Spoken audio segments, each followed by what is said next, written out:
What would you do if the man everyone doubted was the only one telling the truth?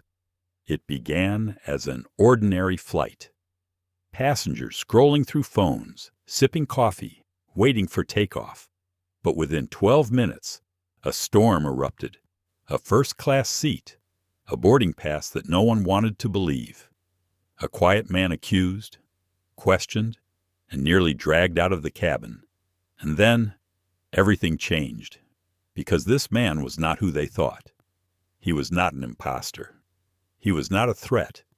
He was Noah Ellison, a powerful leader who carried with him a truth that would expose not just one flight attendant's prejudice, but an entire airline's hidden sickness. What happens when the cameras are rolling? The world is watching, and every word becomes evidence. What happens when assumptions cost not just dignity, but billions? And what happens when the accused decides to fight back? Not with anger, but with undeniable truth tonight. You will hear the story of a flight that shook an industry, a flight that forced a nation to look in the mirror. If you believe these stories matter, don't forget to like, share, and subscribe so you never miss the moments that change everything. The hum of the jet bridge echoed like a tunnel as passengers filed into the cabin. For most of them, it was just another Thursday morning, another crowded flight connecting New York to Los Angeles. Phones buzzed with unread emails. Coffee cups trembled in nervous hands. A baby cried somewhere in the back. To anyone watching from a distance, this was an ordinary boarding process, a scene that played out thousands of times a day across the country. But for one man in seat 2A, the morning carried a different weight. Noah Ellison adjusted the cuff of his tailored charcoal suit, the fabric catching faint glimmers from the cabin's overhead lights. His tie was neat but not ostentatious, his shoes polished to a soft shine. He looked every bit the accomplished professional someone used to airports, boardrooms, and long stretches of travel. His posture was calm, his face composed, yet inside, a low current of unease stirred. Noah had flown hundreds of times. He knew the ritual show, your boarding pass. Stow your bag. Buckle up. Wait for takeoff. Simple, routine, predictable. But he also knew something else. Too many times before. His skin color had invited scrutiny that others in first class rarely endured. Questions whispered, glances held too long, suspicion masked as protocol. He had promised himself that today he would ignore it, focus on the work waiting for him in Los Angeles. Still, as he checked his watch, an old gift from his late father, not flashy, but meaningful, he wondered if this flight would be another test. Across the aisle, flight attendant Ava Delgado scanned the cabin with practiced eyes. She had worked with the airline for nearly a decade, and she prided herself on spotting problems before they happened. A passenger fidgeting too much, a bag that looked oversized, a ticket that didn't quite match. Her supervisors often praised her instincts. When her gaze landed on Noah, something in her chest tightened. He looked composed, but the details unsettled her, the confidence in his posture, the quiet way he occupied the space, the certainty in his stillness. Ava wasn't sure why, but doubt crept in. Was his ticket real? She had seen scams before, people upgrading themselves, sneaking into first class, hoping no one would notice. And something about this man, she thought, didn't add up. "Good morning, sir," she said with a smile that carried an edge of formality. "May I see your boarding pass again?" Noah looked up, surprised but not startled. He pulled the slip of paper from his pocket, unfolding it carefully. "Of course," he said, his voice low and even. Ava studied it, her brow furrowed. "C2A, first class. Verified by the scanner at the gate. Nothing irregular." Still, the doubt didn't leave her. "Thank you," she murmured, but the words came clipped, unfinished. She lingered beside him a moment longer, as if waiting for him to slip, to reveal something amiss. Noah felt the pause.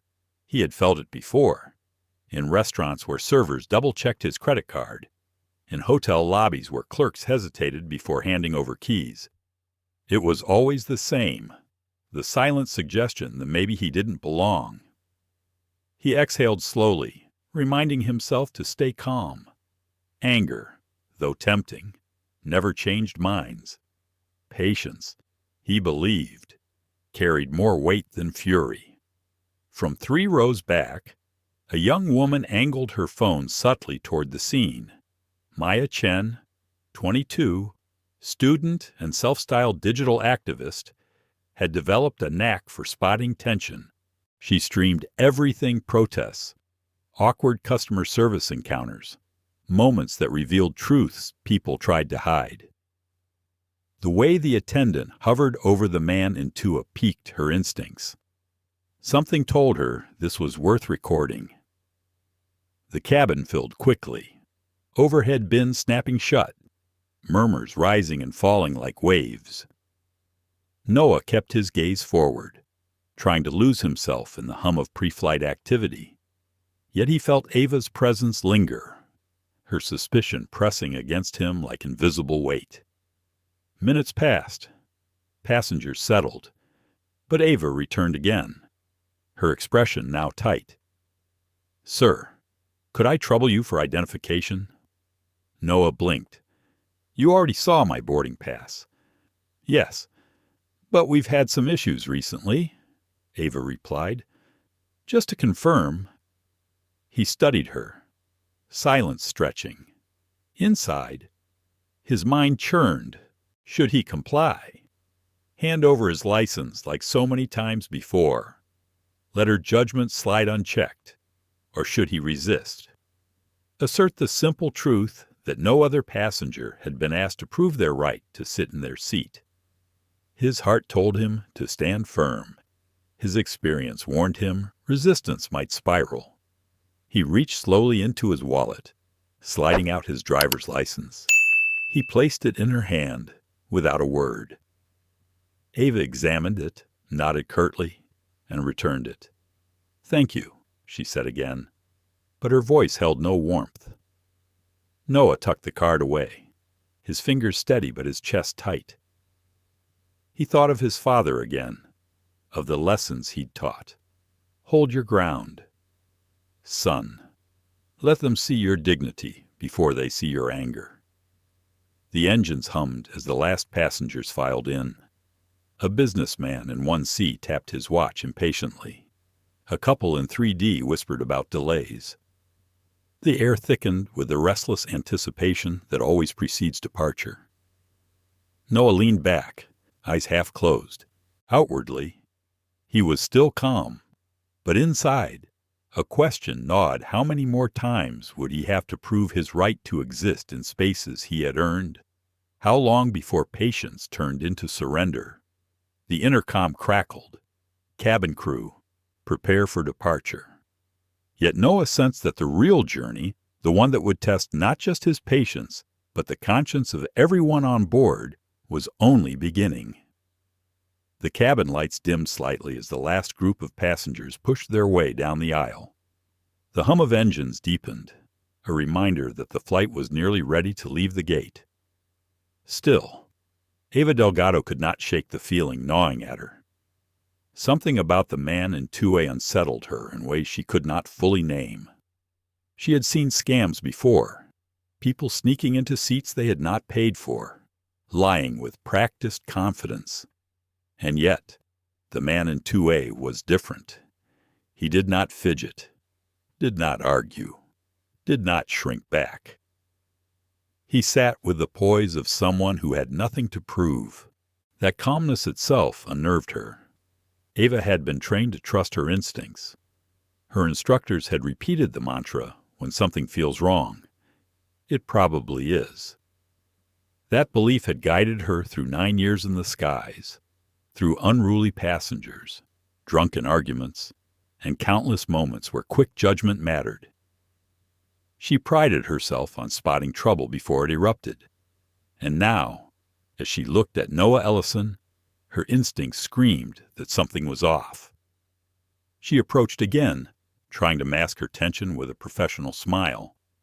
"Sir, I will need to see your boarding pass one more time. For verification." Noah turned slowly, his dark eyes steady.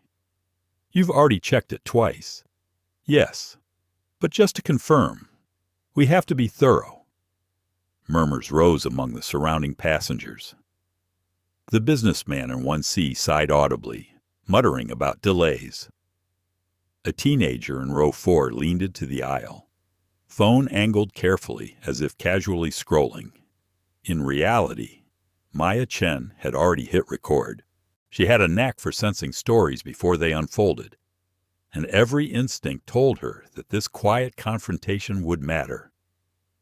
Noah handed over the pass again, his movements deliberate. Ava scrutinized the paper, turning it over, holding it up to the light as if a forgery would reveal itself under fluorescent bulbs. The barcode was legitimate, the ink crisp, the details aligned. Everything matched. She handed it back, but her tone grew sharper. "Sir, I am going to need government-issued identification this time." A soft ripple of discontent moved through the cabin. Passengers shifted, glances darted. The request was unusual. Rarely did attendants demand more than a boarding pass unless there was real cause. Noah's jaw tightened. Inside, a storm began to stir. How many times had this exact scene played out in his life?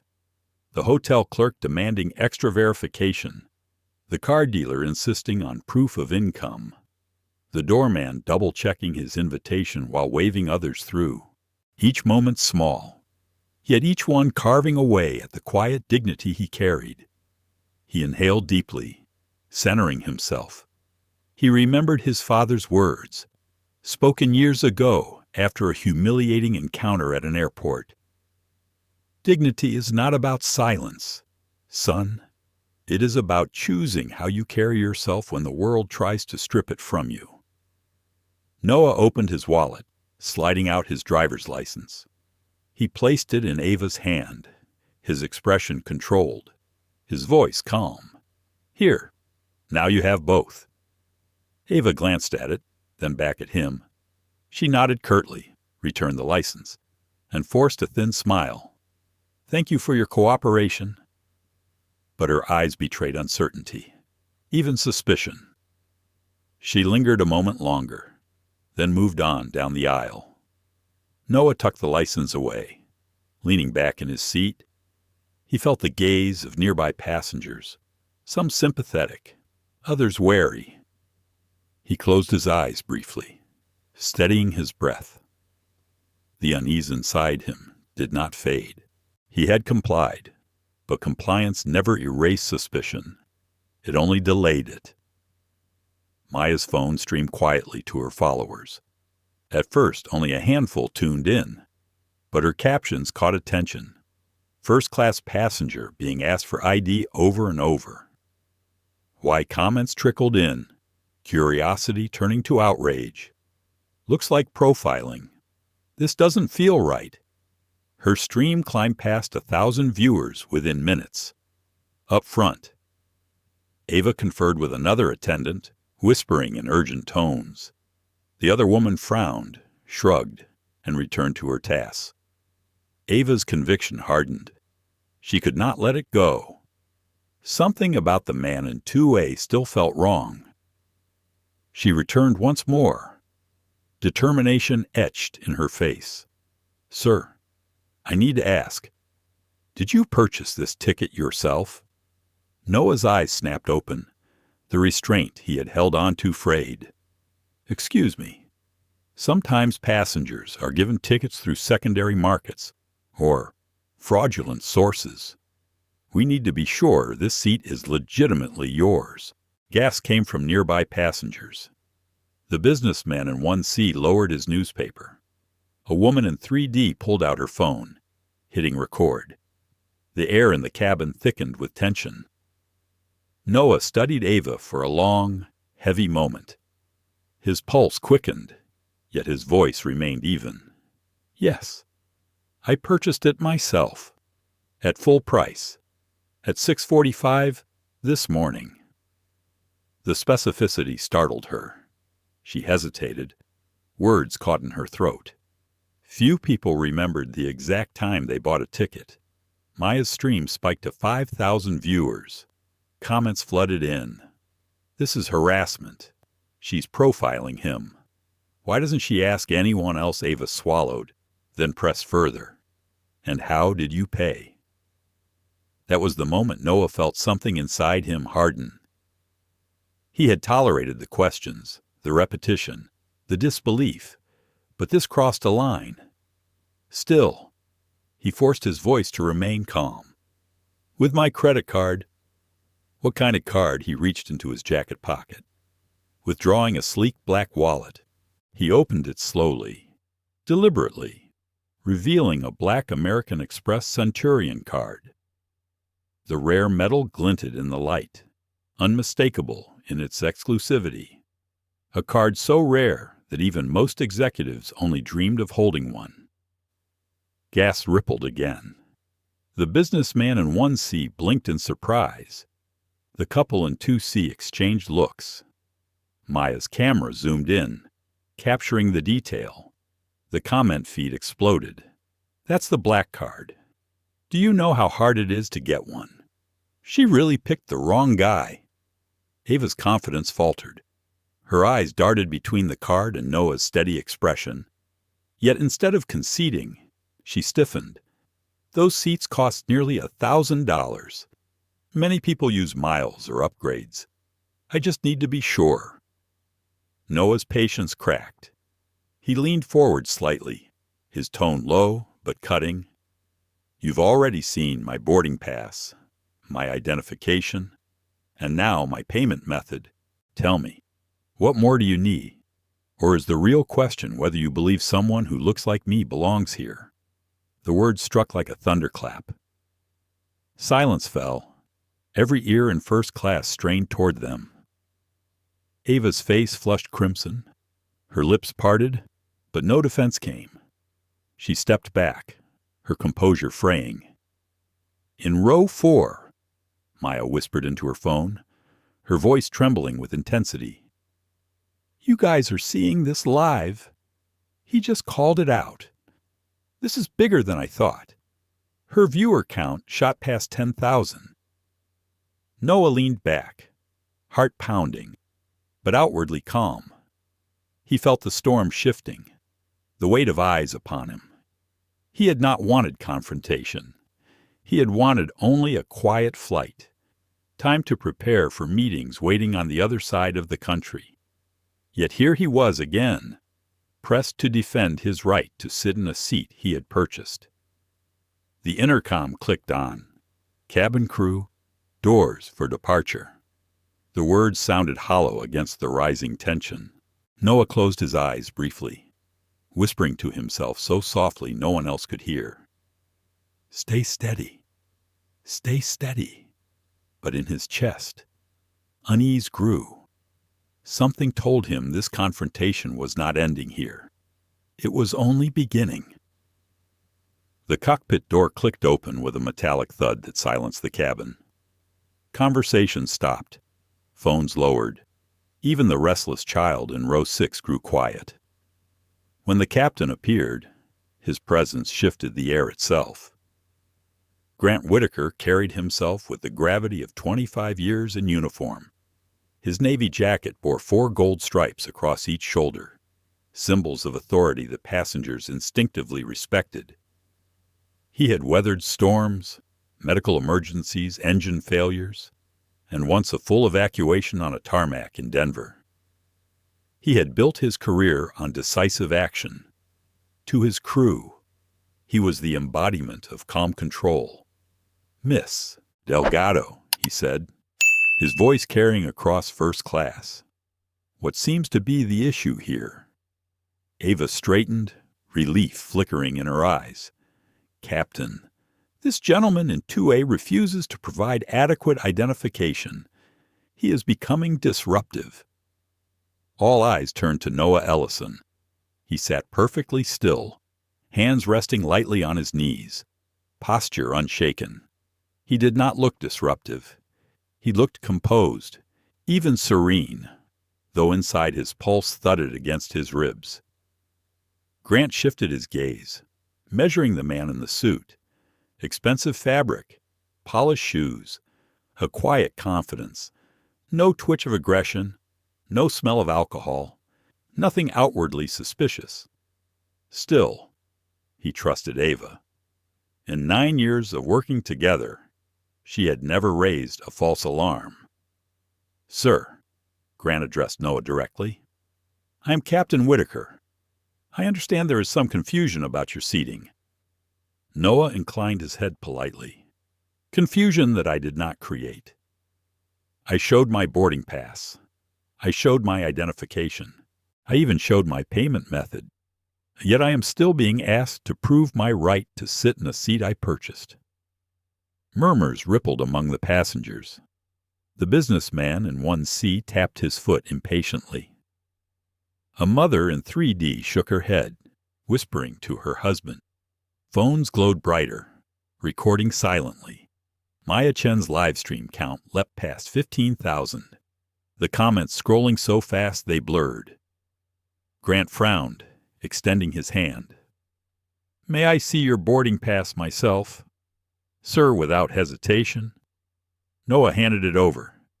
Grant studied the paper carefully, scanning every line. Flight number, seat 2A, departure time. The barcode had been scanned at the gate. Everything appeared flawless. "This seems legitimate," Grant said slowly, handing it back. Ava's voice cut sharply through the silence. "It is not legitimate. Look at him. Captain. Really look. Does he seem like someone who belongs in first class?" Gas rose. Someone whispered. "Did she just say that phones lifted higher? Lenses capturing every twitch of expression?" Noah felt the words strike him like physical blows. His heart clenched, but he forced himself to remain composed. The cabin watched his every breath. Grant turned sharply to Ava, his tone clipped. "Miss Delgado, choose your words carefully." But Ava's conviction spilled over. "I see hundreds of passengers every day. I know who belongs and who doesn't. Something is wrong here." Her voice trembled, her hands tight at her sides. Noah spoke then, for the first time addressing her directly. His voice was quiet, but it carried across the cabin with the sharpness of glass. "People like me. That is what you meant, isn't it?" Ava's lips parted, but no denial came. Silence pressed heavy in the recycled air. Maya's live stream hit 20,000 viewers. Comments flooded in. "She really said that. This is profiling. This is racism in real time." Grant's mouth went dry. He felt the weight of 140 passengers, the scrutiny of cameras, the tension of history itself pressing down. His instincts screamed for resolution, but every choice now carried consequences that could not be undone.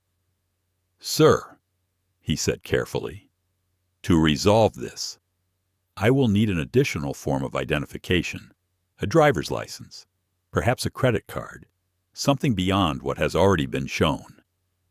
Noah inhaled slowly, his mind racing.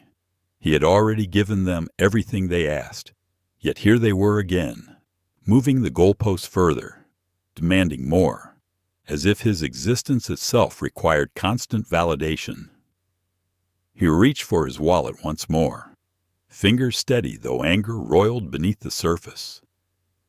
From the black leather he drew out his American Express Centurion Card again, holding it between two fingers, letting the cabin see. This is not just a credit card. It requires an initiation fee of $10,000 and annual fees beyond what most passengers spend on travel in a year. It is given only to those who have proven themselves financially and professionally. Will this satisfy you? Gas echoed again. The businessman in 1C raised his brows, his impatience replaced by fascination. The couple in 2C leaned closer, whispering. The glow of phones intensified, every angle capturing the moment. Grant's composure faltered. He had seen that card only once before, held by a billionaire oil executive. This was not the plastic of an imposter. Still. Ava pressed forward, her voice rising, edged with desperation. It doesn't prove anything. He could have borrowed it. People find ways to cheat the system all the time. The word stung sharper than before. Noah sat back, folding his hands, his voice low and cutting. No matter what I provide, you will not believe me, because the evidence is not the problem. I am. The silence that followed was suffocating. Grant's chest tightened. He glanced at the flight clock. 9 minutes to scheduled departure. Operations would soon demand a decision. Passengers shifted uncomfortably, their patience fraying. Yet the eyes of the cabin were no longer on him. They were on the man in 2A, who seemed less a passenger and more a mirror reflecting truths too painful to ignore. Maya whispered again into her phone. This is going viral. 25,000 watching right now. People are furious. Grant cleared his throat, forcing authority back into his voice. Sir, for the safety and comfort of everyone aboard, I must ask you to step off the aircraft voluntarily. We can resolve this with customer service at the gate. Noah's reply cut clean through the air. No. The word was simple. Final. Grant blinked. I beg your pardon. I said no. Captain Whitaker, I am not leaving. I am not moving. I am staying in my assigned seat until this plane reaches Los Angeles. A murmur of shock swept the cabin. Ava's face flushed crimson. Her voice rose almost to a shriek. He is refusing to comply. He is trespassing. We need security. Phones lifted higher. Maya's live stream soared past 30,000 viewers, the chat exploding in disbelief. He's standing his ground. This is history.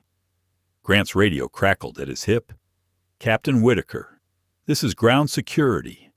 We are boarding for passenger removal. Copy that. Grant hesitated, his throat dry. He had commanded flights through lightning storms, made split-second decisions that saved lives, but never had his authority felt so fragile.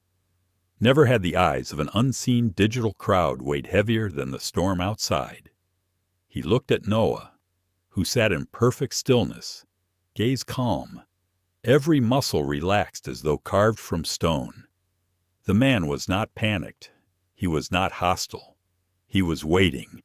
Waiting for what? Grant could not yet see. But deep inside, he knew. This was no ordinary passenger. This was no ordinary flight. The digital clock on the bulkhead glowed like a warning. 10 minutes to departure. For most flights, this was the moment the cabin crew performed final checks. Overhead bins snapped shut, and passengers fastened their belts in anticipation of takeoff. But on this aircraft, the atmosphere had curdled into something different, something taut and volatile. Every second ticked louder than the engines themselves. Noah Ellison sat unmoving in seat 2A, his hands folded calmly on his lap. He had spoken his refusal once, a single word that carried the weight of defiance. No, he would not leave. He would not yield. His pulse beat steady, but his mind raced, considering each angle, each consequence. He had not planned for this to escalate so quickly, but experience told him that escalation was inevitable once suspicion found its target. He was used to suspicion. He was not used to surrender. Across from him, Ava Delgado paced in small and clipped steps, her shoes clicking against the carpet. Her nerves betrayed her. The passengers watched, silent judges with phones raised like mirrors. She wanted this man removed, wanted the unease in her chest resolved, wanted her instincts vindicated. Yet something about his composure made her unravel. Why did he not argue? Why did he not shout? Why did he not act guilty? The calmness itself felt like provocation. Captain Grant Whitaker stood a few feet away, his jaw tight, his eyes darting between Ava and Noah. He had faced turbulence, lightning strikes, even hydraulic failures. But the storm brewing here was unlike any he had navigated. His authority, once absolute, now teetered in the balance of perception.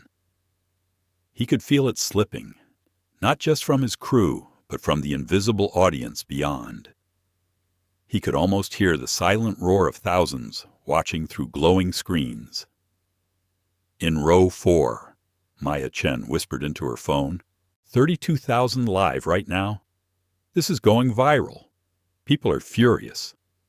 Her viewers flooded her chat with comments, each one sharper than the last. They're harassing him. This is racist. Why doesn't someone stop her? The weight of digital outrage gathered like storm clouds over the cabin. Ava stopped pacing, turned sharply to the captain. We cannot allow this. Grant, he refuses to comply. He is a safety risk. Other passengers are uncomfortable. We need him off. Noah's voice cut through, low and measured. The only discomfort in this cabin comes from your prejudice. I have done nothing disruptive. I have shown everything you asked for. Yet still you insist I do not belong. Tell me, Captain, what exactly have I done wrong? Grant hesitated. His instinct told him the man was right. His training told him procedure mattered more than perception.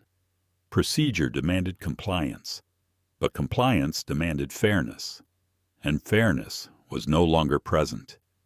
He felt the walls closing in. The businessman in 1C leaned forward, his patience thinning. Captain, I paid premium prices for this seat.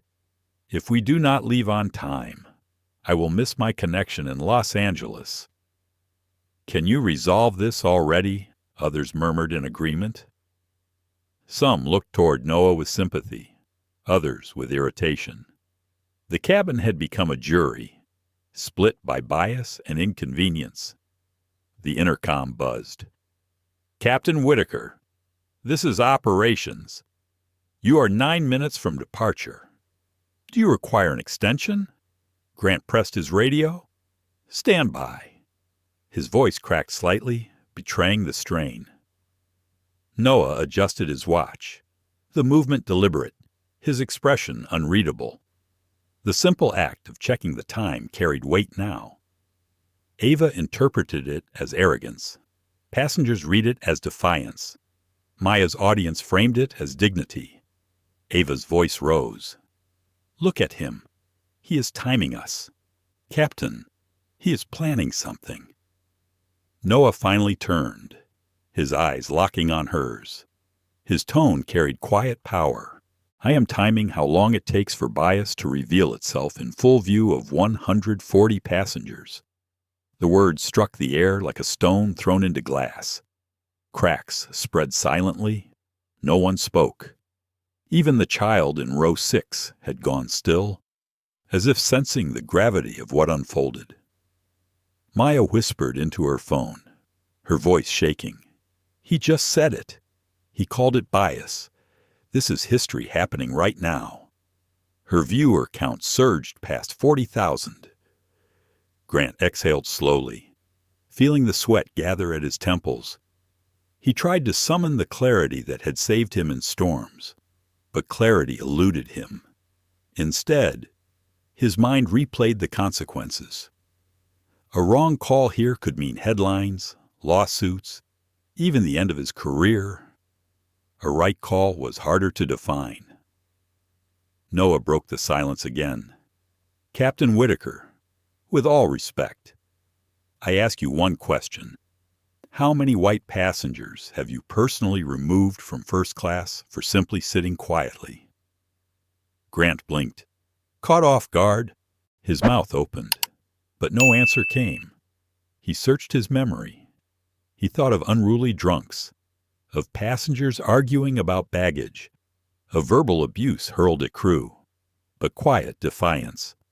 Sitting still in a seat, none of them had been white. The silence became answer enough. Ava rushed to fill it. This is not about race. This is about procedure. He refuses to follow protocol. Noah's reply was calm, almost sorrowful. Protocol, or prejudice. Which one truly guides your judgment? The businessman in 1C shifted uncomfortably. The couple in 3D exchanged glances, their phones still recording. Even those who had muttered for departure now seemed less certain. Doubt crept in. Doubt about Ava. Doubt about the crew. The intercom crackled again. Captain Whitaker. Ground security is positioned at the jet bridge. Do you request passenger removal? Grant's throat tightened. The decision loomed like a shadow. His crew looked to him for action. His passengers looked to him for resolution. And unseen thousands looked to him for judgment. He had never felt more exposed. Noah leaned back, his voice calm but steady. Before you decide, Captain, I remind you of one truth. Every phone here is recording. Every word spoken is preserved. This moment will not vanish when we land. It will follow us all. Grant swallowed hard. The truth of it pressed against him. 8 minutes to departure. Ava's frustration boiled over. This is unacceptable. Captain, if you do not act, you jeopardize the safety of this flight. He is threatening the crew. Noah's head tilted slightly. His voice held no anger, only clarity. Threatening, I have raised no hand, spoken no curse, made no disturbance. My only act has been to sit in the seat I purchased. If that is a threat, then what does it say about the world we live in? Phones captured every syllable. Maya's audience surpassed 50,000. Comments filled with outrage, disbelief, solidarity. Grant's knees felt weak. He braced against the galley wall, his breath shallow. He had never felt such conflict, such doubt. The protocol in his manuals offered no guidance for the weight of justice. Noah checked his watch again. The gesture landed like a gavel striking wood. 7 minutes to departure. And the cabin, caught between truth and denial, teetered on the edge of something irreversible. 6 minutes to departure. The jet bridge door groaned open again, and 2 figures stepped into the cabin. Their uniforms carried the authority of enforcement dark navy jackets, radios crackling softly, utility belts heavy at their hips. Officer Leon Batista walked first, tall and broad-shouldered, his expression impassive but eyes alert. Behind him came Officer Taryn O'Neill, quicker in stride, her gaze sharp and assessing. The murmurs among passengers grew louder, punctuated by the click of phone cameras. Every angle was recorded, every step archived. What once might have been a routine intervention was now a performance under the gaze of thousands of unseen witnesses. Captain Whitaker, Batista said, his voice even, we received the call. Which passenger is the issue? Ava Delgado wasted no time. She pointed directly at Noah Ellison, her finger trembling but firm. Seat 2A. He has refused multiple requests. He is non-compliant and disruptive. We need him removed. Noah sat perfectly still, his posture dignified, his eyes focused not on the officers, but on the captain. Grant Whitaker's throat tightened. He could feel the weight of judgment pressing from every direction, the walls of protocol closing in around him. Batista approached Noah, his steps measured. Sir, we need you to come with us voluntarily. We can sort this out outside the aircraft. Noah lifted his gaze slowly, meeting the officer's eyes with steady calm. I am in my assigned seat, with a valid boarding pass. I am not leaving. Phones rose higher. Maya Chen whispered into hers. We are at 60,000 live. You are seeing this happen in real time. The chat scrolled so fast it blurred, a torrent of outrage and solidarity. Taryn O'Neill moved closer, her hand resting lightly on the plastic restraints at her belt. Sir, refusal to comply with crew instructions interferes with flight operations. That is a federal offense. This is your final warning. Noah's jaw set. He had heard these words before, delivered in different tones, in different places, always the same script of authority wielded to force compliance, but never had it been under such scrutiny, with so many eyes bearing witness. He leaned forward slightly, his voice calm but edged with quiet steel. Officers, I ask you one question before you act. What threat have I posed? What danger have I created? My crime is to sit in silence, where someone believes I do not belong. Batista hesitated. His eyes flicked toward the captain. He had removed plenty of passengers before, but those removals usually came with shouting, drunkenness, or open defiance. This man's stillness unnerved him. Ava interjected quickly, her voice high, almost frantic. He has been timing us. He is provoking the crew. He refuses to cooperate. That is enough. Noah's head turned toward her, his eyes sharp yet sorrowful. What you call provocation is my existence. What you call disruption is my patience. The businessman in 1C groaned, tugging at his tie. Captain, for heaven's sake, do something. I have a meeting in Los Angeles. We are wasting time. Passengers divided. Some nodded in agreement with the businessman, their desire for convenience outweighing their concern. Others shifted uneasily, recognizing that what unfolded before them was more than a delay. It was a test, and they were witnesses. Grant felt sweat gathering at his temples. His heart thudded against his ribs. He had always believed in procedure, in the clarity of rules. Yet here he stood, drowning in doubt, watching procedure expose its own flaws. Officers, Grant said, his voice rough, please proceed. Noah closed his eyes briefly. Steadying himself, he felt the weight of choice press down, remain silent, and be dragged away, or speak the truth while the world listened. His father's voice echoed in memory.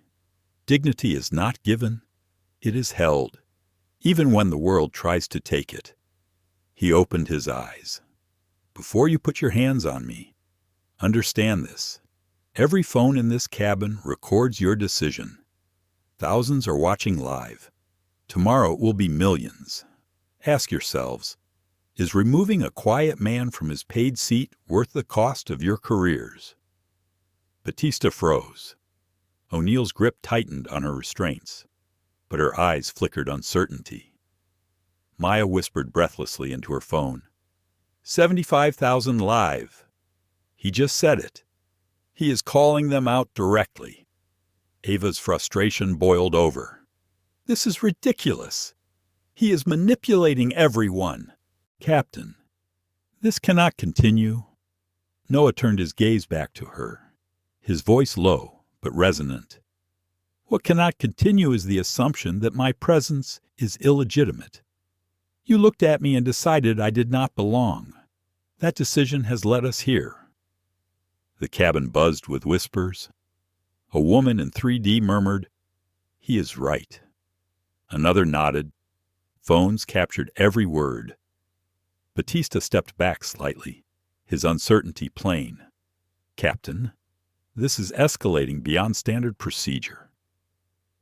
Grant's stomach sank. He knew Batista was right. The manual in his head no longer applied. This was no longer about safety or order. This was about truth, and truth was heavier than any storm he had flown through. Noah checked his watch again, the gesture deliberate, echoing like a drumbeat.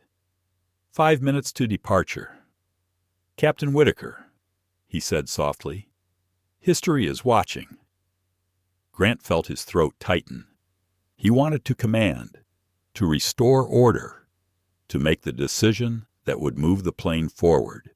But the decision no longer belonged to him alone. It belonged to the eyes, the ears, the judgment of a growing multitude beyond the walls of the aircraft. Ava pressed her palms together, desperation spilling through her voice. "Please, Captain, he is dangerous. Look at him. He does not belong here." The words landed like a final fracture. Dangerous. Not because of actions, but because of appearance. Not because of conduct, but because of perception. Noah leaned back, folding his hands, his voice quiet but unyielding. "You have made your judgment clear. Now the world will judge you." Phones tilted closer. Maya's audience surged past 80,000. The flood of comments became a roar. And in that heavy silence, with 5 minutes until departure, the cabin hung suspended between two futures, one of forced compliance and disgrace, the other of painful truth and revelation. 4 minutes to departure. The cabin buzzed with restless energy, as if the air itself had thickened. Every passenger leaned forward, every phone camera tilted, every whisper magnified. This was no longer a flight preparing for takeoff. It was a stage, and the actors were locked in a scene that none of them had rehearsed. Officer Leon Batista stood squarely before Noah Ellison, his hand hovering close to the restraints at his belt. His partner, Officer Taryn O'Neill, shifted her weight, her eyes flicking between Noah's still form and the passengers around them. Neither officer wanted escalation, but protocol told them that noncompliance demanded removal. The problem was that this man was not shouting, not threatening, not drunk. He was composed, and that made the decision harder. "Sir," Batista said, his voice steady but firmer than before, "this is your final opportunity to come with us voluntarily. If you refuse, we will be forced to restrain you." Noah lifted his gaze, calm, unwavering. "I am in my assigned seat, with a valid boarding pass. I have complied with every request." "What law have I broken?" Batista hesitated, his lips parting without reply. O'Neill stepped in quickly, her tone sharp. "You are interfering with flight operations by refusing to obey lawful crew instructions. That is a federal offense." The words hung heavy, but Noah's expression did not change. His voice was quiet, measured, but it carried through the cabin with chilling clarity. "And are you prepared to explain, in front of a federal judge, what exactly I did to warrant restraint? Are you prepared to justify that to the cameras recording from every angle? To the thousands watching live at this very moment?" Gasps rippled. Maya Chen's phone shook slightly in her hand as she whispered into the microphone. 90,000 viewers. He is calling them out with the law itself." The businessman in 1C groaned, rubbing his temples. "This is madness. We are not going to leave on time. Just take him off already." Noah turned his head toward the man, his voice still even. "Sir, would you say the same if I looked different? If my skin matched yours? Would we even be having this conversation?" The man faltered, his lips tightening. He offered no reply. Ava Delgado's face burned crimson. Her patience had shattered into something harsher, sharper. "Captain, this is unacceptable. He is challenging authority, undermining the crew. He is dangerous." Noah's reply was almost sorrowful. "Dangerous, I have raised no hand. I have spoken no threat. My only act is to remain seated. If that is danger, then perhaps danger is not what you think it is. 3 minutes to departure. Captain Grant Whitaker stood frozen, sweat prickling at the back of his neck. His authority felt like sand slipping through his fingers. He wanted resolution, wanted to restore order, but the rules he had lived by for 25 years no longer seemed clear. Was he protecting safety or protecting bias? The distinction blurred until he no longer trusted himself. Batista shifted again, unease flickering across his face. He had removed passengers before, but never like this. He could already imagine the footage replayed on news broadcasts, the endless scrutiny of his every move. "Sir," Batista began again, his voice strained. "Please, do not make us do this the hard way." Noah leaned forward slightly, his hands still folded, his expression calm. "Officer Batista, in 20 years, when you train new recruits, you will remember this moment. You will remember how quickly assumption becomes action, and you will remember the cost of acting without asking the right questions." A murmur rippled through the cabin. Some passengers nodded, others frowned, but all of them felt the weight of his words. Maya's live stream surged past 100,000. Her eyes widened as comments flooded in. "This is historic. He is teaching them in real time. Do not touch him. This is unlawful. Southwest is finished. 2 minutes to departure." O'Neill moved closer, frustration flashing in her eyes. "Enough. Sir, stand up. Now." Noah's voice was calm, but there was steel beneath it. "No." The single word sliced through the air like a blade. O'Neill's hand moved toward her restraints. The cabin tensed, passengers leaning forward, phones raised higher. The businessman in 1C muttered a curse. "A woman in 3D gasped." Maya whispered into her phone. "They are about to drag him off. This is it." But then Noah spoke again, his tone shifting, carrying something new. Not just defiance, but power. "Before you make a mistake that will end your careers, I suggest you pause.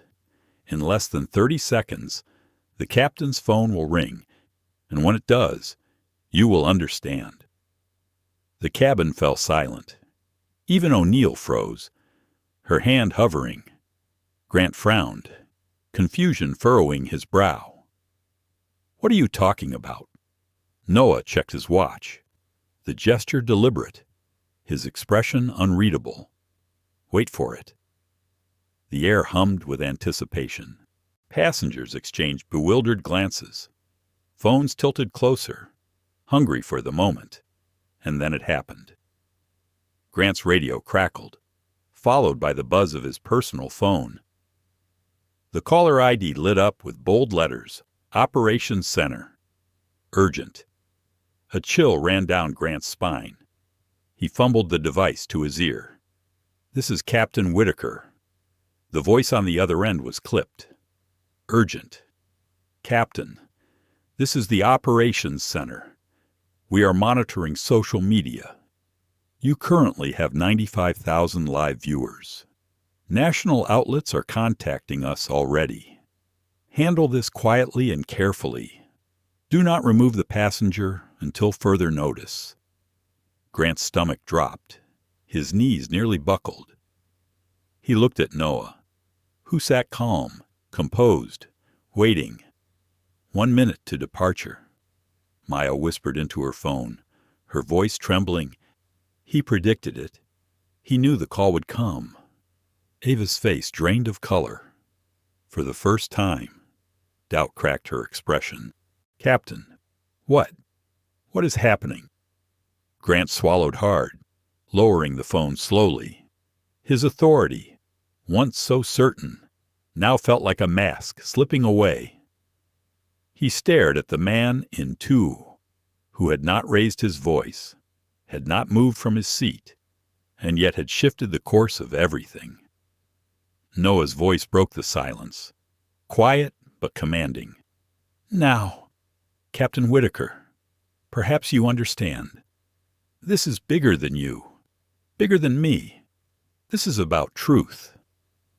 The cabin sat in stunned silence.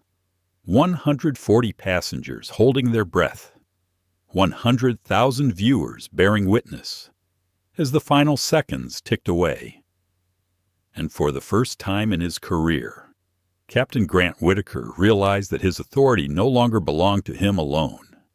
The cabin lights flickered faintly, as if the plane itself sensed the shift in power. Captain Grant Whitaker lowered his phone slowly, his face pale, his hands trembling slightly despite his effort to hide it. For 25 years he had ruled the front of the aircraft, but now it felt like control had slipped through the cracks of his fingers. "Captain," Ava Delgado whispered, her voice strained. What did they say? Grant's throat worked before he found words. "Operations is monitoring this. We are instructed not to remove the passenger until further notice." Gas rippled through the cabin. Some passengers cheered under their breath. Others muttered in disbelief. Maya Chen clutched her phone tighter, whispering to her audience, "We are over 120,000 viewers. Corporate just told them not to touch him. This is unbelievable." Ava's face flushed red, a mixture of frustration and fear. "But he is disruptive. He is undermining authority. This cannot stand." Noah Ellison leaned back, calm as ever, his eyes meeting hers with quiet intensity. "The only authority I have undermined is your assumption, and that assumption is now unraveling before the world." Officer Leon Batista shifted uneasily. He had been prepared for restraint, not for a standoff that reached corporate headquarters. Taryn O'Neill kept her eyes trained on Noah, her stance still tense, but her certainty fading. The rules she had sworn to uphold suddenly felt fragile. Grant's phone buzzed again. This time the screen flashed with a different name, Patricia Vale, Senior Vice President of Operations. His stomach twisted. He had never spoken directly to anyone at that level before. He answered with a stiff voice, "This is Captain Whitaker." Her tone was clipped, authoritative, no space for pleasantries. "Captain, we are fully aware of the incident. You are to take no further action against the passenger in Seat 2A. Do you understand?" Grant swallowed hard. "Yes, ma'am. Understood." Patricia's voice grew sharper. "Every camera in that cabin is streaming live. We have national outlets already calling for comment. Any misstep will cost us dearly. Do not escalate further. We will handle this directly." Grant's hand shook slightly as he lowered the phone. He had faced storms at 30,000 feet, but nothing felt as perilous as this. He looked toward Noah, who sat serene, as if he had anticipated all of it. Ava leaned closer, whispering harshly, "Captain, you cannot just let him sit there. He is playing us." Grant's reply came with a weariness that cracked his voice. "This is beyond us now." Noah spoke then, his voice steady, carrying to every corner of the cabin. "You asked who I am. You will soon find out. But first, understand this. Every passenger here is a witness. Every phone is a record. What happened in these minutes will not disappear. It will define how you, your crew, and your airline are remembered." Maya whispered breathlessly into her phone. "He is speaking like a man who knows he has power, like someone who is not afraid of them at all." The businessman in 1C shook his head, muttering, "This is insane. Who is this guy?" As if in answer, Noah reached slowly into his briefcase. Every eye tracked the movement. Batista stiffened. O'Neill's hand moved instinctively toward her belt, but Noah's calm expression never wavered. "I am retrieving documentation," he said evenly. Nothing more. He withdrew a leather folder embossed with a subtle silver crest. He opened it with deliberate care and drew out a card, handing it toward Batista. The officer took it reluctantly, scanning the print. His eyes widened slightly, his composure cracking. He handed it to O'Neill, who read it quickly, then looked up with disbelief. "What does it say?" Grant demanded, his voice tight. Batista cleared his throat, his words uneasy. "It says, Noah Ellison, Board of Directors, Sky America Airlines."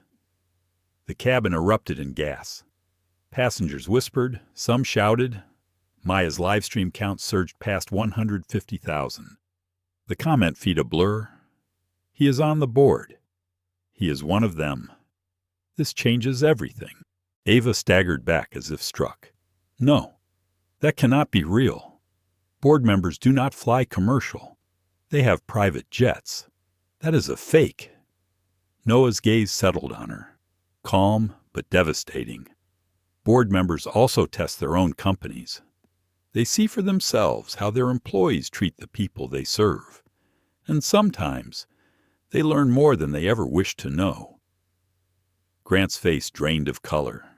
His career, his decisions, his authority all suddenly felt like fragile paper in the hands of a man who could tear them apart with a single call. The intercom buzzed again. Operations relayed an update. "Captain Whitaker, the CEO is joining the call. Stand by."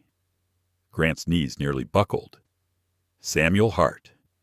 He had seen the name on memos, watched his speeches at annual meetings, but never expected to hear his voice directed at him personally. Moments later, Noah tapped his tablet, and the screen came alive with a video call. The connection revealed a long oak table surrounded by executives. At the head sat Samuel Hart himself, his expression grave. Beside him stood Eleanor Pike, the airline's general counsel, and Patricia Vale, her sharp eyes fixed on the camera. "Mr. Ellison," Hart said, his tone both respectful and concerned. "Are you safe?" Noah inclined his head. "I am safe. But your crew and your captain have questions to answer." Hart's gaze shifted toward Grant, who felt the weight of it like a physical blow. "Captain Whitaker, explain why a member of my board was threatened with removal from his seat." Grant's throat tightened. Words failed him. "Sir, The crew reported Patricia Vale's voice cut through, cold and precise. We have live stream footage from multiple angles. Mr. Ellison was seated calmly. There was no threat, no disruption. The only disruption came from assumption. Silence filled the cabin, heavy as stone. Ava's breath came fast. Panic etched in her face. She realized the enormity of her words, her actions, broadcast for the world and her employers to see. Noah leaned forward slightly, his voice no louder than before, but now it carried the authority of truth revealed. This is what happens when bias guides judgment. A man who paid for his seat, who presented every proof, is still doubted, still treated as suspect, still told he does not belong. That is the story playing out live, across this country. Passengers sat frozen, their phones trembling in their hands. Maya whispered, almost reverent, 200,000 live now. National news is already picking it up. Hart's voice came firm, decisive. Mr. Ellison, I assure you this will not be ignored. We will take immediate action. Noah's eyes flicked toward Ava, then back to the screen. Immediate action must be more than words. This is not just about me. It is about every passenger who has faced the same assumptions. Today, it is seen because I hold power. Tomorrow it will be seen because we refuse to hide it any longer. The screen froze on Hart's grim face, then cut to black. The call had ended, but its presence lingered like thunder after lightning. Noah sat back, folding his hands calmly once more. "Now, Captain, shall we prepare for departure?" No one moved. No one breathed. The cabin, the crew, the officers, even the captain himself, all knew that departure was no longer the story. The story was the man in 2A, who had turned an accusation into revelation, and in doing so, forced an entire company, an entire industry, to look at itself in the mirror.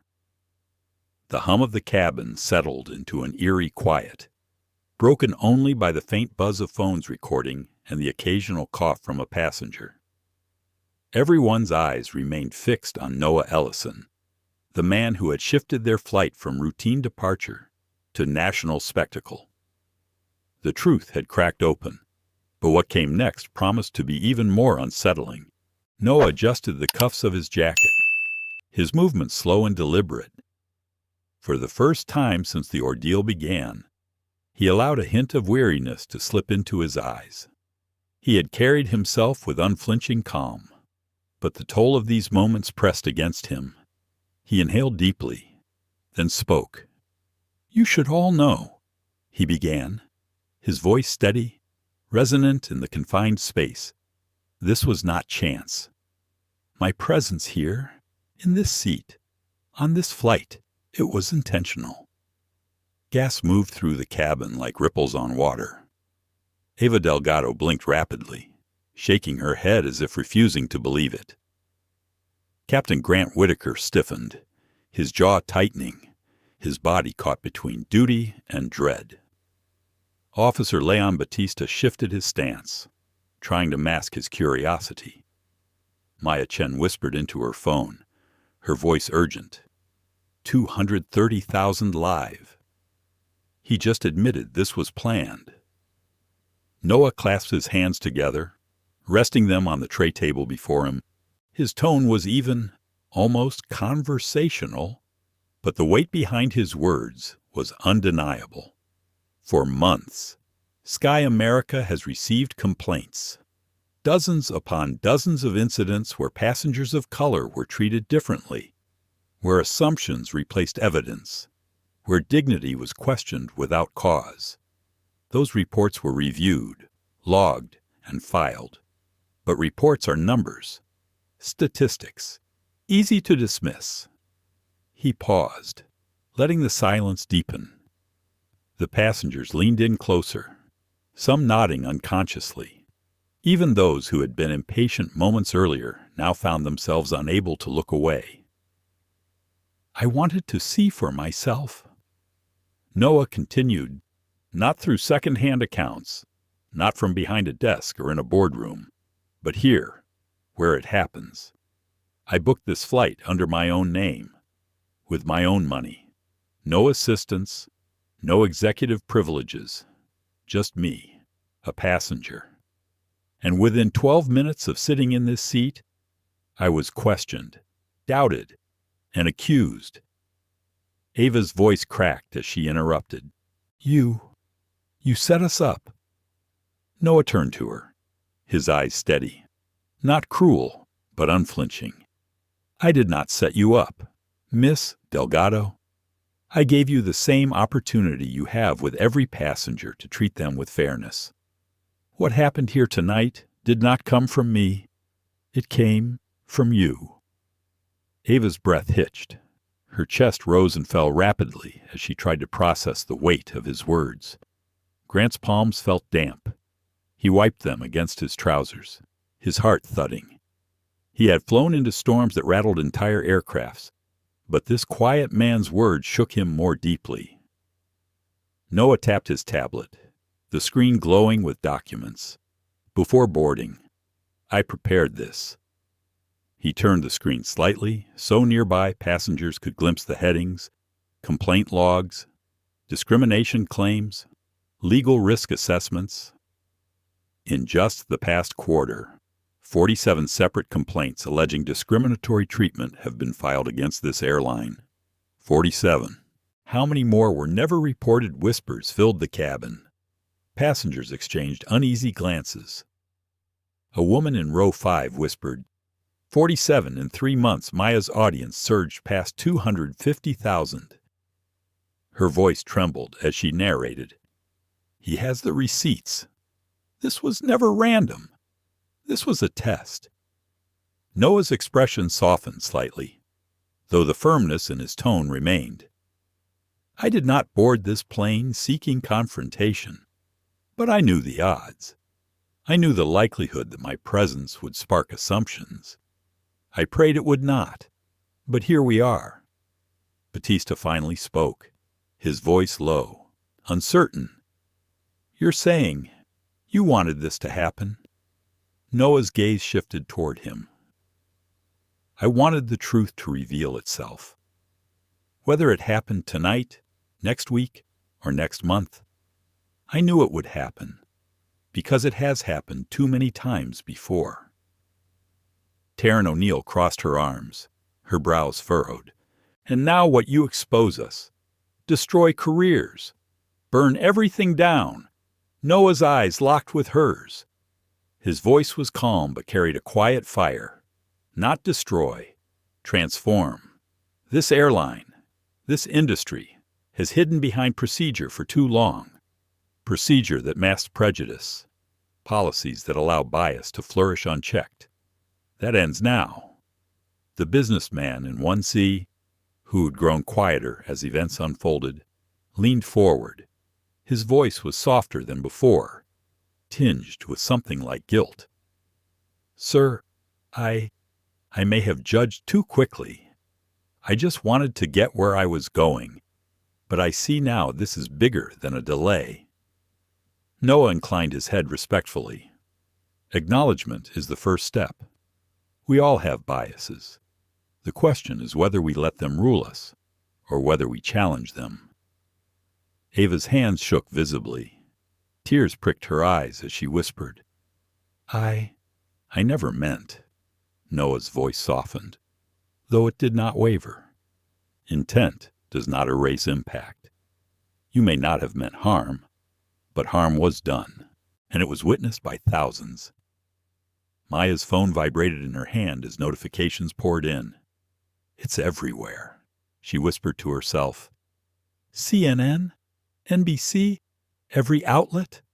This is on every screen. Grant pressed a hand to his temple, the enormity of it crashing over him, his career, his choices, his silence. Everything lay bare under a spotlight brighter than any runway. He could feel the judgment not just of his superiors, but of his own conscience. Noah leaned back, his voice steady. Tonight, I will send out a release. Sky America will announce mandatory bias training, independent audits, and a zero-tolerance policy. This flight, your actions, will be the catalyst. This was not an accident. It was the moment I chose to make change unavoidable. Gasps rose again, followed by murmurs of awe and disbelief.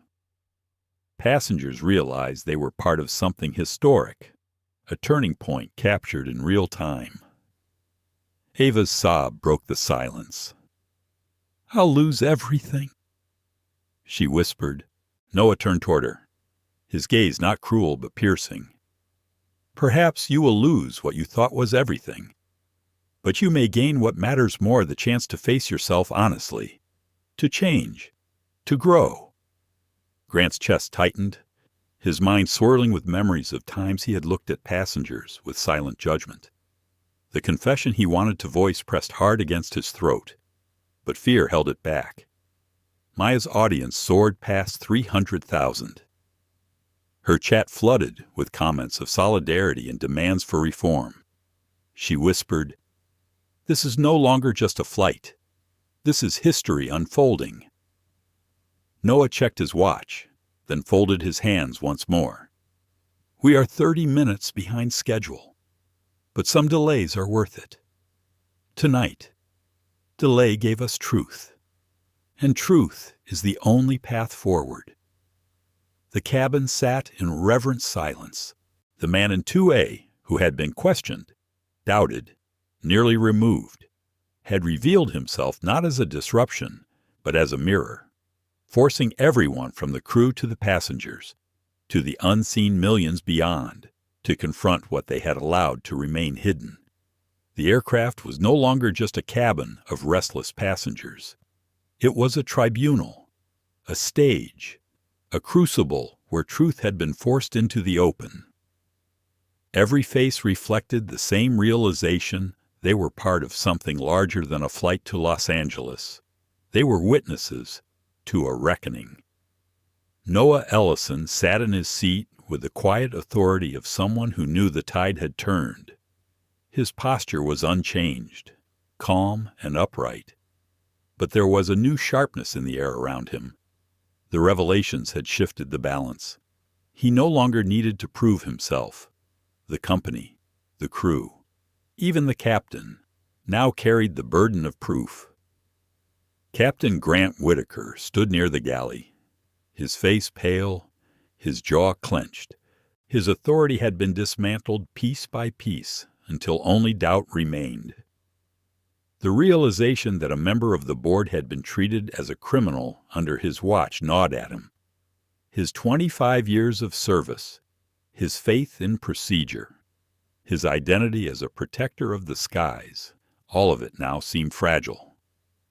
Ava Delgado had folded into herself in the jump seat, her eyes glassy, her hands trembling.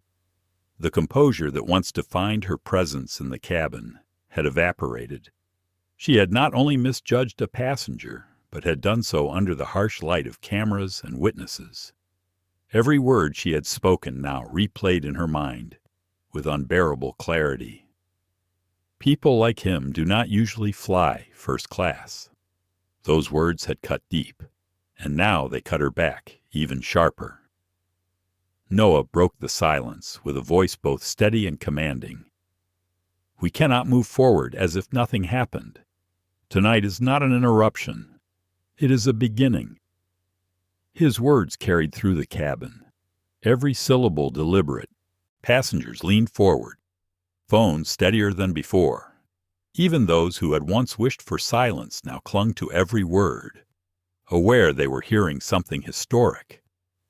"Sky America," Noah continued, "has tolerated complaints for too long without meaningful change. That ends tonight. In less than an hour, a press release will go live. It will announce a zero-tolerance policy for discrimination. Every employee, from the captain to the gate agent, will undergo mandatory training led by outside experts. There will be audits, independent reviews, and consequences for those who fail to uphold the standard of dignity." Gasps and murmurs filled the cabin. A woman in row 6 whispered, "This is bigger than just us. This will change everything." Maya Chen, her phone still held high, spoke to her audience in a hushed, reverent tone. 350,000 viewers. This is the turning point. He is rewriting the rules live on this flight. Noah glanced briefly at Ava, his gaze not cruel, but heavy with truth. "Miss Delgado, tonight your actions became more than personal choices. They became a symbol. They will be studied, examined, discussed across the industry. You can deny that, or you can face it. The choice is yours." Ava's chest heaved as tears finally broke free. She pressed her hands to her face, muffling a sob. For years she had taken pride in her professionalism, in her ability to keep calm under pressure. But this was different. Her failure had not been in service, but in judgment. She whispered into her palms, "I did not mean harm. I thought I was protecting the flight." Noah's voice softened, though it remained firm. "You mistook bias for protection. That is the lesson the world now sees." Grant's throat tightened. He stepped forward, his voice hoarse. "Mr. Ellison, I need to say this. I failed. I trusted protocol without questioning it. I looked at you and saw what I was told to see, not who you are. For that, I am ashamed." The cabin hushed again. Passengers turned their cameras toward the captain, capturing a confession that few would have imagined. Noah studied him, his eyes searching for sincerity. "Captain Whitaker, acknowledgement is the beginning, but accountability must follow. You must decide whether you will defend a broken system or become part of its change." Grant swallowed hard, his mind swirling. He thought of his own son, biracial and proud of both his heritages. He imagined his boy one day facing the same assumptions he had allowed to flourish tonight. The thought twisted his gut until he could no longer stand the silence. "I want to change," he whispered. "I do not want my son to inherit my blind spots." Maya's viewers flooded her feed with messages. The captain admitted it. "This is unbelievable. He is breaking down live. This flight is changing people in real time." Noah let the moment hang before speaking again. "Then start here. Start now. Admit before every passenger what you saw and what you chose not to question." Grant's hands trembled. His voice shook. But he spoke. "I saw a man in a suit, sitting calmly. But because of his skin, I doubted him. I believed he did not belong, and I acted on that belief. That was wrong." Gas filled the cabin again. Ava sobbed harder. Passengers whispered, some nodding, others stunned into silence. Noah leaned back, his expression grave. "And that is the truth the world needed to hear. Not because it condemns you alone, but because it reveals the sickness we all must confront." He tapped his tablet again, projecting a draft press release onto the screen. The heading was bold.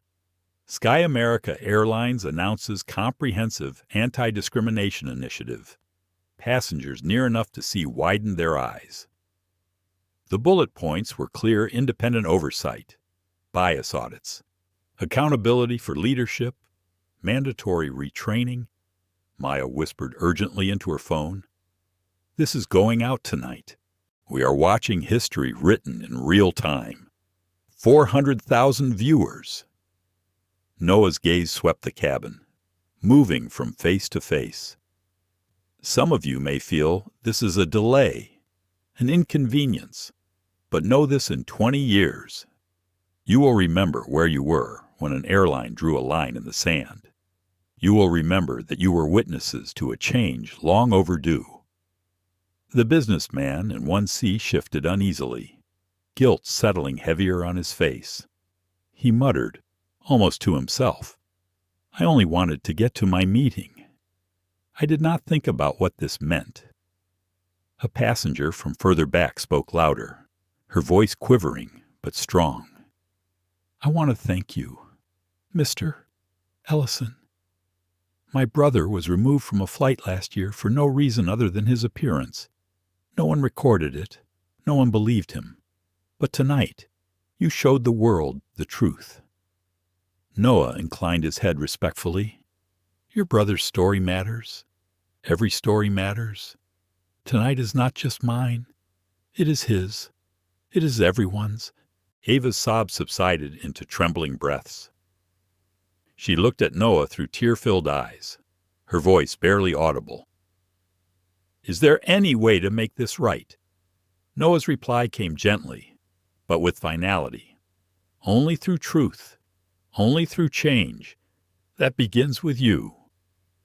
The plane's engines hummed faintly as if impatient to begin the journey. But no one spoke of departure anymore. The only journey that mattered was unfolding within the walls of the cabin, in the hearts of the crew, the passengers, and the countless unseen faces watching live. For the first time. Ava lowered her hands from her face, her eyes swollen but resolute. She whispered, "Then I will face it."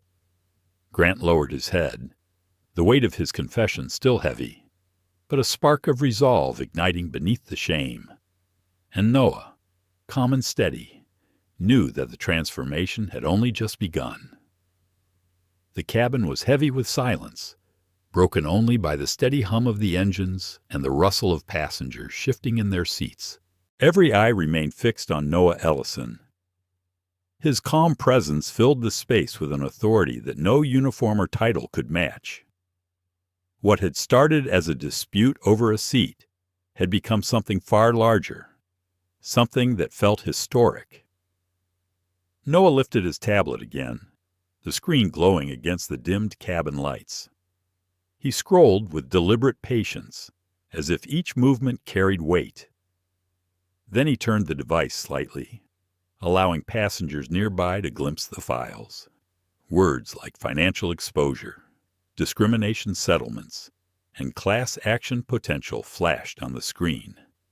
"This," Noah said evenly, his voice carrying to every corner of the aircraft, "is what assumptions cost.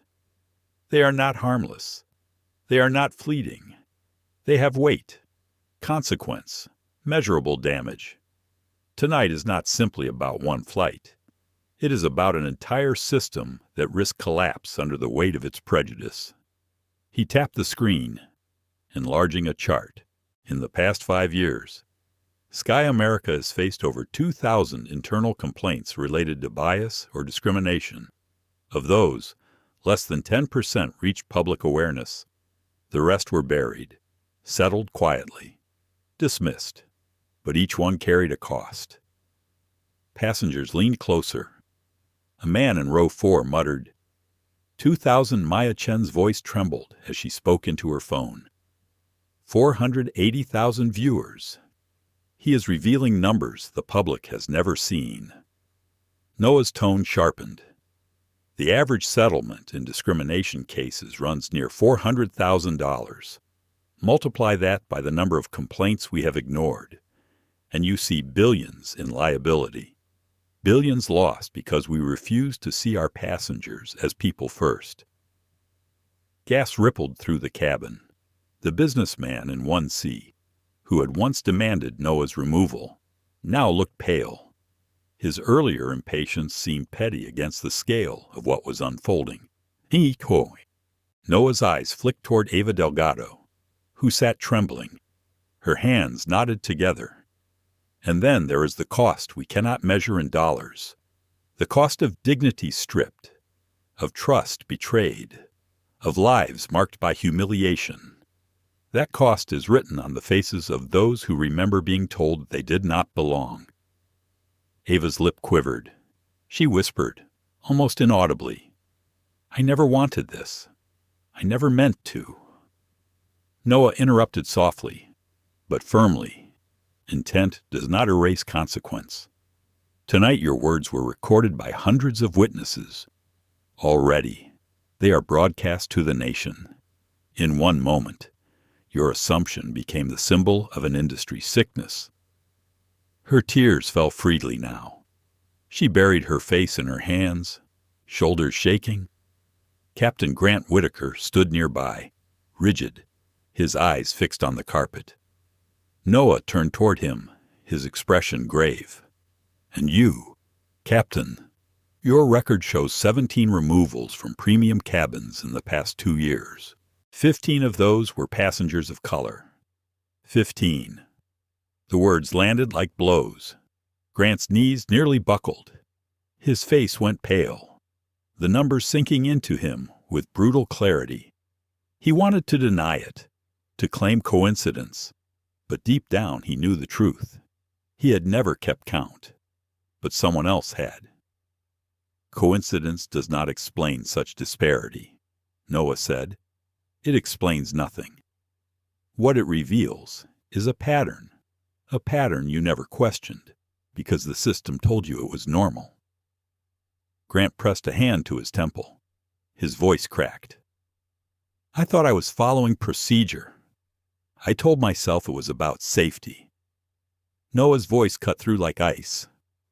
"Safety does not excuse prejudice. Protocol does not absolve bias.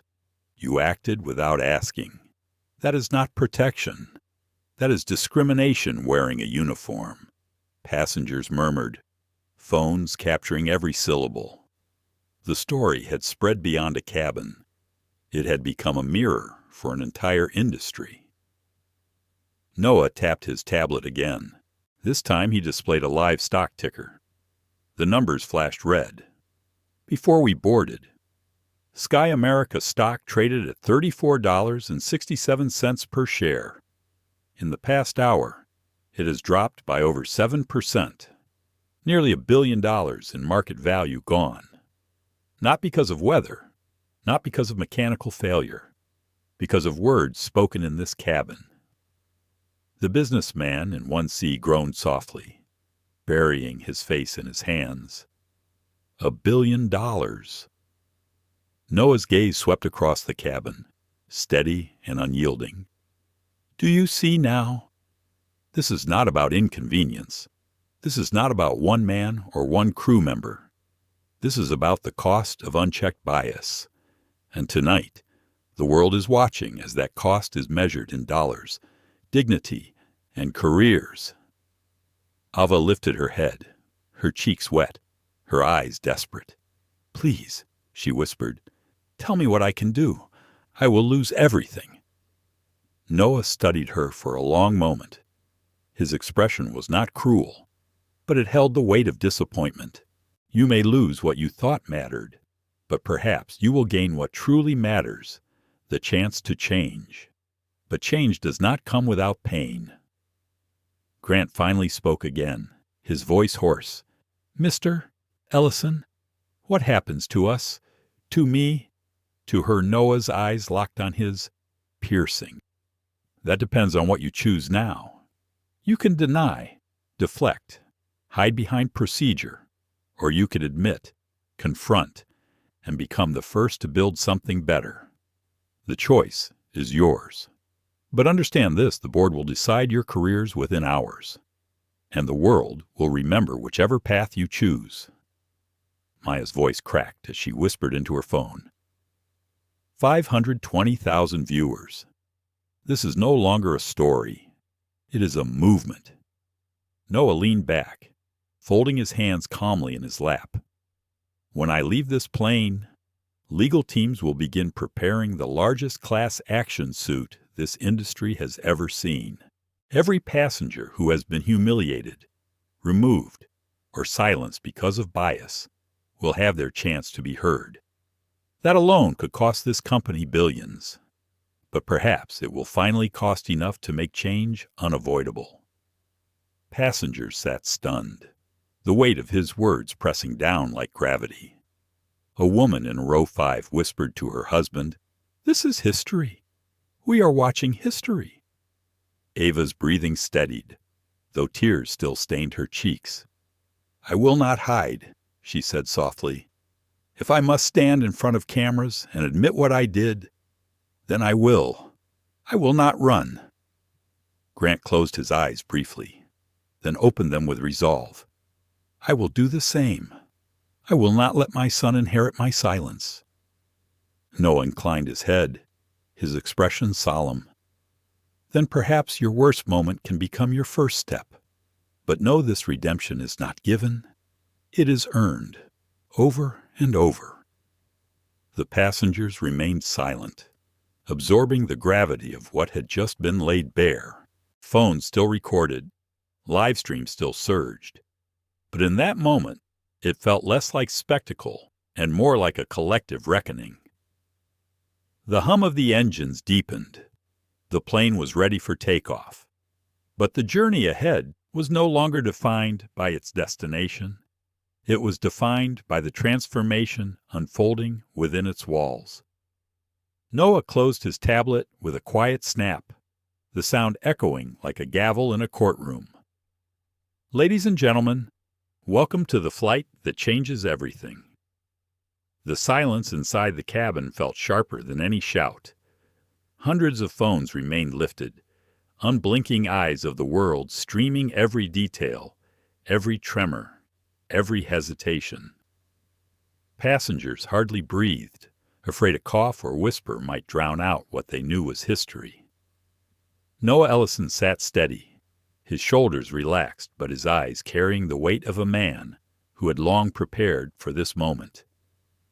His voice broke the silence. low and measured. We stand at a crossroads. Tonight, two paths unfold before you. One is denial.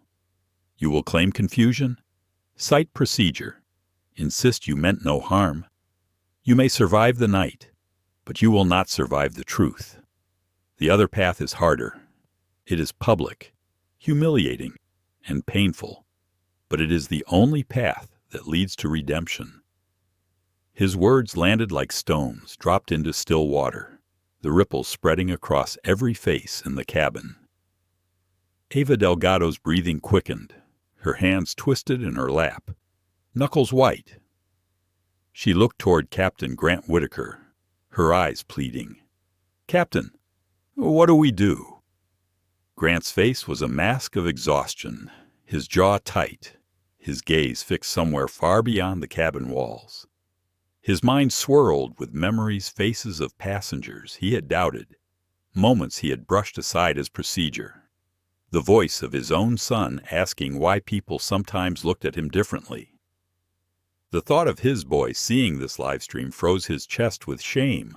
Noah leaned forward slightly, his voice steady but carrying the force of judgment.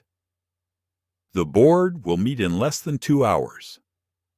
They will vote on your careers. Termination with cause is already on the table. No severance, no benefits, no references. And in the lawsuits that follow, your names will appear. You will not simply lose your jobs. You will carry personal liability for the damage caused." Grant's throat tightened. Personal liability. His voice cracked on the words. Noah nodded. In similar cases, settlements average $2 to $3 million each, not including legal fees. For you both, the figure could exceed that, given the visibility of tonight's incident. If you fight this, you will lose everything: your homes, your savings, your futures. Ava pressed a hand to her chest, her breath ragged. "I cannot. I have a daughter. She is 7. If I lose everything, what happens to her?" Noah's gaze softened for just a moment. "Then think of her, Miss Delgado. What lesson will she carry? That her mother denied the truth to save herself, or that her mother faced the world, admitted her failure, and chose to change?" Tears spilled freely down Ava's cheeks. She whispered, "I do not know if I am strong enough." Passengers shifted in their seats, some looking away in discomfort, others leaning forward, captivated by the rawness of her struggle. Maya Chen's live stream climbed past 600,000 viewers. Her audience filled the screen with comments. "She has to choose accountability. Do it for your daughter. This is bigger than you." Grant finally spoke, his voice low but clear. "Mr. Ellison, I have flown for this company for 25 years. I believed I was a man of integrity. But tonight I see I was blind. I see I was complicit. If public confession is the price of truth, then I will pay it." A ripple of gas moved through the cabin. Ava turned sharply toward him, her eyes wide. "You would do that?" Grant nodded, his expression grim. "I would rather my son see me broken but honest than see me hiding behind lies." Noah regarded him for a long moment, then inclined his head. "That is the first honest thing you have said tonight, Captain, and it may yet save you." He turned his attention back to Ava. "And you, Miss Delgado, what will you choose?" Ava trembled, her lips parted, closed, opened again. Her heart raced with terror at the thought of standing before cameras, admitting her words, her prejudice, her failure. But then she pictured her daughter, bright-eyed and curious, asking her what had happened. Could she bear to look into those eyes and say she had run, that she had hidden? Her voice broke, but it carried through the cabin. "I will face it. I will not run." The words were fragile, but they carried a strange strength. She wiped her eyes with shaking hands, her breathing uneven but resolute. If confession is what it takes, then I will confess. I will speak the truth, even if the world never forgives me, Maya whispered to her phone, her own voice shaking. 680,000 viewers. She just chose redemption. They both did. Noah leaned back, his expression solemn. Understand this, the world will not forgive quickly. You will relive this humiliation hundreds of times. In interviews, in training sessions, in auditoriums filled with employees who will look at you with anger, with contempt. Some will never forgive, but if you endure it, if you tell your story honestly, perhaps your daughter will one day say her mother was brave. Perhaps your son, Captain, will say his father learned. Grant lowered his head, tears stinging his eyes though he fought to contain them. Ava sobbed openly, her shoulders shaking, but there was a strange steadiness in her tears now. Passengers murmured quietly, some wiping their own eyes. A woman in row 7 whispered, "This is not just about them. This is about all of us." Noah's gaze swept across the cabin. Yes, this is about every one of us who has ever judged too quickly, who has ever let bias shape our actions. Tonight, 2 people must face it publicly, but tomorrow, it must be all of us. The cabin fell into silence again, reverent and heavy. Phones recorded. Live streams soared past 700,000. But in that moment, it felt less like spectacle and more like confession, a sacred confrontation with truth. Grant straightened his shoulders, his voice firmer than before. When the board calls, when the cameras arrive, I will tell them everything. I will not hide. Ava wiped her cheeks, her eyes red, but resolute. And I will too, for my daughter. Noah gave a small nod, a flicker of something like compassion crossing his features. Then perhaps tonight will not end in ruin, but in rebirth. That choice is now yours.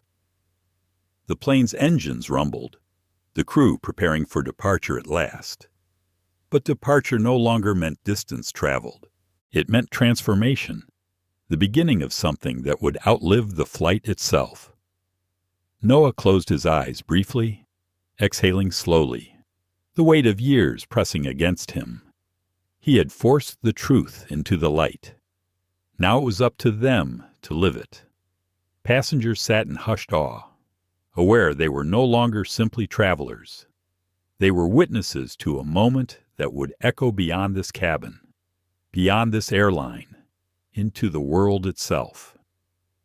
And for the first time, Ava Delgado and Captain Grant Whitaker, broken but unflinching, had chosen the harder path. The descent began with a quiet shudder of the cabin. The lights dimmed, trays locked, phones still held high. Outside the windows, the glowing sprawl of Los Angeles crept closer. But inside the aircraft, no one cared about the view. They were not approaching a city. They were descending into history. Noah Ellison sat motionless in 2A, his eyes half closed, as if meditating. Yet beneath that calm, passengers sensed the weight he carried. For hours, he had held the line against doubt, humiliation, and authority. Now, as the landing gear lowered with a distant thud, the cabin waited to see how the story would end. Captain Grant Whitaker's hands shook as he guided the plane. His entire career had been built on precision. Yet tonight he doubted his every instinct. He could not shake the image of his son's face, watching this unfold on some glowing screen, learning truths he had hidden even from himself. Ava Delgado buckled into her jump seat, her cheeks blotched red, eyes swollen from tears. She whispered a silent prayer, not for her career, but for her daughter. for the hope that someday the girl would see her mother's confession as courage rather than weakness. Maya Chen's phone vibrated in her hand, her audience surpassing 800,000. She whispered into the microphone, her voice soft, reverent. "We are minutes from landing. Media vans are already waiting on the ground. This is no longer just a live stream. It is the headline of the night."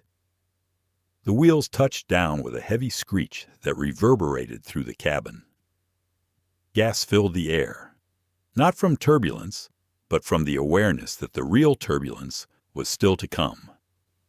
As the aircraft slowed, passengers craned their necks toward the windows. On the tarmac, floodlights bathed the runway in harsh white. News vans crowded the edges. Uniformed officials and men in suits lined the jet bridge. When the plane rolled to a stop, the intercom crackled. Grant's voice, weary and resigned, carried through the speakers. "Ladies and gentlemen, welcome to Los Angeles. Please remain seated as instructed. We will be met by federal officials and representatives from corporate headquarters." His voice faltered slightly before the final words. "Thank you for your patience." The seatbelt sign chimed off, but no one moved. Every eye turned to the front, to the man in 2A who had turned a flight into a revolution. The cabin door opened with a hiss. Federal investigators stepped in first, followed by two sharply dressed executives. Behind them, cameras glinted from the jet bridge. The storm had arrived. Inspector General Torres, tall and severe, scanned the cabin before his gaze fixed on Noah. "Mr. Ellison, we are here to document the incident. The Department of Transportation is launching a civil rights investigation effective immediately." Noah rose slowly, buttoning his jacket. "Inspector, before you begin, you should know this was not unplanned. For 6 months, I have prepared a training protocol based on recurring complaints. Tonight will serve as the case study." He handed Torres a tablet, already open to a file titled "The Whitaker-Delgado Protocol, a Study in Institutional Bias." The investigator's brows lifted as he scrolled through the prepared curriculum. "You anticipated this. I did not stage it," Noah said evenly. "But I knew the odds. Too many reports told the same story. Tonight only proved them true." Torres nodded, his face grim. "Then we will use it. Every word, every stream, every confession. This is evidence. Behind him." Patricia Vale stepped forward, her voice clipped but respectful. "Mr. Ellison, the board is prepared to announce reforms tonight. Your press release will go live within the hour. Bias training, independent audits, body cameras for crew, zero-tolerance enforcement. It is already drafted under your guidance." Noah inclined his head. "Then execute it. The world is watching." Grant unbuckled his harness, his chest tight with dread. He stepped forward, his voice shaking. "Inspector Torres, before you proceed, I need to speak. I failed my duty tonight. I let bias masquerade as procedure. I doubted a man who had given me no reason to doubt him, and I acted on that doubt. I was wrong." A hush fell. Cameras zoomed. Phones shook in trembling hands. Ava rose next, her voice breaking. "And I accused without cause. I told myself I was protecting the flight, but I was protecting nothing. I let prejudice speak louder than truth. I will not deny it. I will face it publicly." Torres studied them both, his expression unreadable. "Your words will be part of the record. You will each be interviewed, and your accountability will be considered. But know this, the law is not softened by regret." Noah stepped forward, his presence filling the space. "Inspector, if I may, their punishment should not end their lives. Let them speak. Let them tell this story across every hub, every training center. Let them stand as examples, not buried as scapegoats. If we want change, we must not hide the broken pieces. We must show them. Passengers murmured agreement, some nodding, others wiping tears. Even those who had doubted him now looked at Noah with respect, perhaps even gratitude. Maya's voice whispered into her phone, her tone almost trembling. 900,000 live viewers. They are choosing redemption.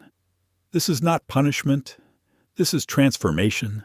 Torres exhaled slowly, nodding once. Then so be it. They will serve as living case studies. Their shame will become their work, and the world will watch. Patricia Vale glanced at Noah. The board will endorse that. It aligns with what you have demanded all along.